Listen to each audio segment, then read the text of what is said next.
നമ്മുടെ പുതിയൊരു വീഡിയോയിലേക്ക് സ്വാഗതം. അപ്പോൾ നമ്മൾ ഇന്ന് ചെയ്യാൻ പോകുന്നത് ഇതുപോലത്തെ കേട് വന്ന LED ബൾബ് നമ്മുടെ വീടുകളിൽ എന്തായാലും ഒരെണ്ണെങ്കിലും എല്ലാവരുടെ വീട്ടിലും കാണും. അപ്പോൾ അത് വെച്ചിട്ട് ചെറിയൊരു ക്രാഫ്റ്റാണ് നമ്മൾ ഇന്നത്തെ ഒരു വീഡിയോയിൽ ഉദ്ദേശിക്കുന്നത്. അപ്പോൾ എല്ലാ സ്റ്റെപ്സ് എങ്ങനെ ചെയ്യണമെന്നൊക്കെ നമ്മൾ വീഡിയോയുടെ മുഴുവനായിട്ട് പറയുന്നുണ്ട്. അപ്പോൾ വീഡിയോ എല്ലാവരും മുഴുവനായിട്ട് കാണാൻ ശ്രമിക്കുക.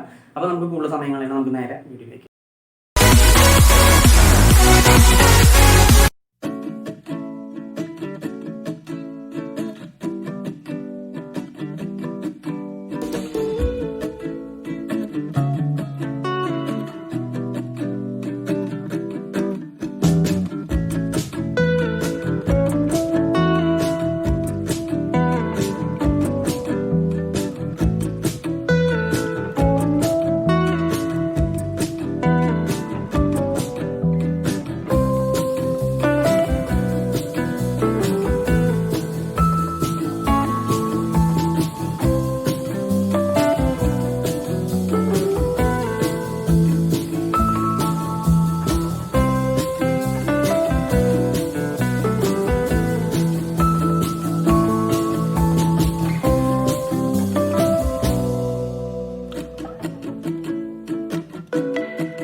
അപ്പോൾ ഇന്നത്തെ നമ്മുടെ വീഡിയോ നിങ്ങൾക്ക് ഏതെങ്കിലും തരത്തിൽ ഉപകാരപ്രദമായി തോന്നിയാൽ അത് നിങ്ങൾ മറ്റുള്ളവരിലേക്ക് ഷെയർ ചെയ്ത് കൊടുക്കുക. അപ്പോൾ നമ്മുടെ ചാനൽ ആദ്യമായിട്ട് കാണുന്നുണ്ടെങ്കിൽ നമ്മുടെ ചാനൽ ഒന്ന് സബ്സ്ക്രൈബ് ചെയ്തിട്ടേക്ക്. അപ്പോൾ എല്ലാവരും നമ്മുടെ ഇന്നത്തെ ചെറിയ വീഡിയോ ഇഷ്ടപ്പെടുന്നു വിചാരിക്കുന്നു. അപ്പോൾ ഇതുപോലുള്ള വീഡിയോസും ഫണ്ണി ട്രിക്സും ക്രാഫ്റ്റ് ഐഡിയാസും എക്സ്പെരിമെൻറ്റ്സും ഒക്കെ ആയിട്ട് നമുക്ക് അടുത്തൊരു വീഡിയോയിൽ വീണ്ടും കാണാം.